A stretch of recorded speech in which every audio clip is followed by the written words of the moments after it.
Sistem Informasi Pengelolaan Sampah Nasional Kementerian Lingkungan Hidup dan Kehutanan menyatakan Indonesia menghasilkan 19,45 juta ton timbunan sampah sepanjang tahun 2022. Plastik berupa botol, kantong belanja, dan sedotan menduduki peringkat kedua terbanyak setelah sampah makanan yang mencapai 17,8% atau sekitar 11,6 juta ton.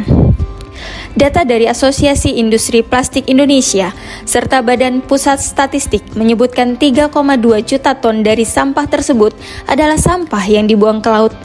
Indonesia menjadi penghasil sampah plastik laut kedua terbesar di dunia setelah Tiongkok, yang menghasilkan 262,9 juta ton sampah di laut.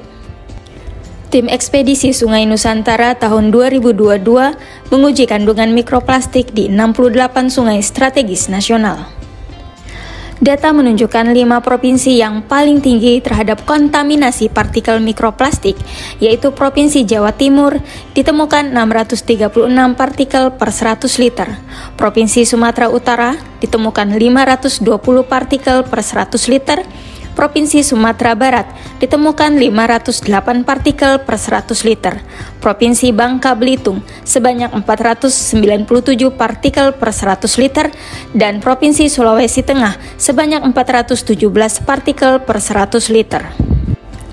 Dari 68 sungai yang dikaji kandungan mikroplastiknya, sebanyak 51% sumber mikroplastik berasal dari plastik sekali pakai, seperti kresek, plastik single layer SL, saset, atau plastik multilayer ML, dan kemasan plastik PET. Mikroplastik juga ditemukan Yayasan Kajian Ekologi dan Konservasi Lahan Basah Ekoton Foundation pada darah, feses, ASI, dan paru-paru manusia.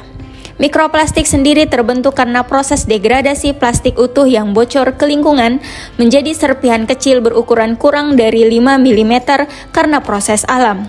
Hal tersebut menyebabkan mikroplastik berpotensi masuk ke tubuh manusia melalui rantai makanan. Masalah yang disebabkan oleh mikroplastik lebih besar dari biasanya diperkirakan, sehingga dinilai berbahaya dan mengancam keberlangsungan makhluk hidup. Berdasarkan komponennya, plastik tersusun oleh senyawa utama meliputi stiren, vinil klorida, dan bisphenol A. Apabila tubuh terpapar oleh senyawa tersebut, maka akan menyebabkan iritasi atau gangguan pernafasan, mengganggu hormon endokrin, sampai berpotensi menyebabkan kanker. Senyawa tambahan yang dicampurkan ke dalam plastik meliputi talat, penghalang api, dan alkali fenol, juga dapat menyebabkan gangguan aktivitas endokrin hingga berdampak pada kesuburan. Senyawa dari plastik memiliki aktivitas mengganggu hormon estrogen, sehingga jika masuk ke dalam tubuh dapat meniru hormon estrogen. Senyawa tersebut dapat menurunkan kadar hormon testosteron plasma dan testis, LH plasma, dan juga menyebabkan morfologi abnormal seperti penurunan jumlah sel Leydig pada biota jantan. Laporan IPEN tahun 2021 menyatakan terdapat 7 bahan berbahaya penyebab gangguan hormon yang ada di dalam plastik dan dampak kesehatannya. Pertama, bisphenol mempengaruhi perkembangan otak dan perilaku, meningkatkan kecemasan hingga mengganggu hormon reproduksi. Kedua, talats menurunkan tingkat testosteron dan estrogen, memblokir kerja hormon tiroid dan sebagai racun pencemar sistem reproduksi. Selain itu, meningkatkan gangguan kehamilan, keguguran, anemia, mengganggu siklus menstruasi hingga menopause dini. Ketiga, alkali phenols mempengaruhi infertilitas pada laki-laki, jumlah sperma rendah, dan mengganggu prostat. Senyawa ini juga mampu meningkatkan resiko kanker payudara pada wanita dan juga pria. Keempat, brominated flame retardants mengganggu reproduksi pria dan wanita, menghambat tiroid dan mengganggu perkembangan syaraf. Kelima, dioksin mempengaruhi perkembangan otak, mengganggu tiroid dan sistem imun tubuh, meningkatkan resiko beberapa jenis kanker dan kerusakan sistem imunitas. Keenam, UV stabilizer mengganggu fungsi endokrin, menghambat proses pertumbuhan yang normal dan membuat efek estrogenik pada tubuh. Ketujuh, senyawa perfluorinasi mengganggu metabolisme tubuh pada sistem imun, fungsi hati, dan tiroid. Senyawa ini juga dapat mengubah masa pubertas anak, meningkatkan resiko kanker payudara, testikel prostat, kanker ovarium, dan limfoma. Berbagai upaya terus diusahakan untuk mengurangi jumlah sampah plastik, diantaranya dengan dikeluarkannya larangan penggunaan plastik sekali pakai. Menurut beberapa pihak, strategi ini dapat digunakan oleh pemerintah untuk memenuhi amanat Peraturan Presiden Nomor 97 Tahun 2017 mengenai kebijakan dan strategi nasional pengelolaan sampah rumah tangga dan sampah sejenis sampah rumah tangga. Amanat peraturan ini bagi pemerintah daerah adalah untuk mengurangi sampah minimal sampai 30% serta meningkatkan pengelolaan sampah sekurang-kurangnya 70% di tahun 2025. Mengutip laman situs web jakarta.go.id, Nofrizal Tahar, Direktur Pengelolaan Sampah KLHK, menyampaikan mengenai pendekatan pengelolaan sampah yang dilaksanakan oleh pemerintah. Pendekatan tersebut yaitu minim sampah ataupun eco-living, ekonomi sirkular dan layanan dan teknologi. Pemerintah mengharapkan peran dari wirausahawan sosial untuk persoalan sampah ini termasuk sampah plastik karena mereka mampu mengelola sampah dengan baik dan benar. Beberapa hal yang dapat kita lakukan untuk mengurangi sampah plastik, diantaranya hindari menggunakan botol air minum atau kantong plastik sekali pakai. Beralihlah ke botol atau kantong yang dapat digunakan kembali. Membawa tas belanja sendiri daripada menerima kantong plastik saat berbelanja. Kurangi penggunaan sedotan plastik dengan menggantinya menjadi sedotan kertas atau sedotan stainless steel yang dapat digunakan ulang.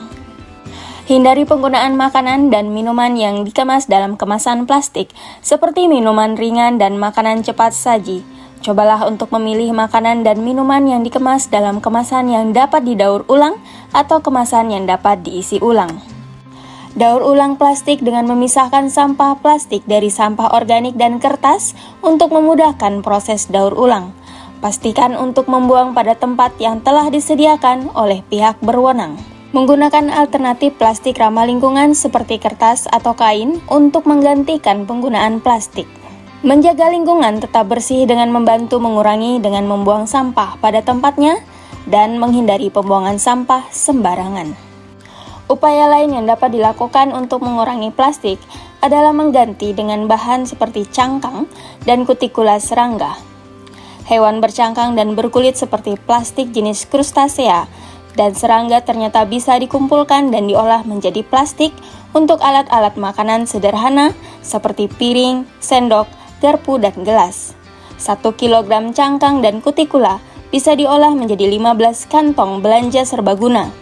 Karena diproduksi secara alami oleh hewan, proses penguraian benda-benda ini pun lebih mudah dan cepat di alam.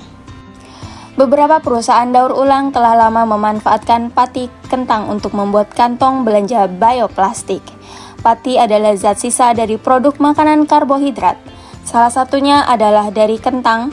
Komposisi ini mudah didapat dan bisa diperoleh hingga ratusan kilogram, sehingga bisa dimanfaatkan dari pabrik-pabrik besar kemasan makanan.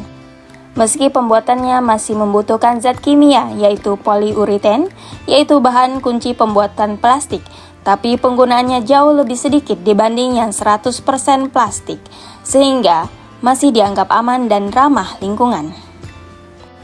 Pohon pisang punya serat alam yang berpotensi menjadi pengganti alternatif plastik.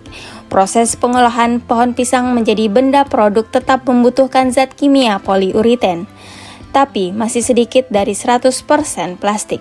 Yang lebih baik pemanfaatan pohon pisang ini bisa dibuat untuk benda-benda plastik seperti tangki air, kerucut lalu lintas, hingga perahu. Baru-baru ini, pria lulusan Imperial College London, Inggris, Rodrigo Garcia Gonzalez, menemukan cara baru untuk menikmati air minum tanpa menggunakan botol plastik.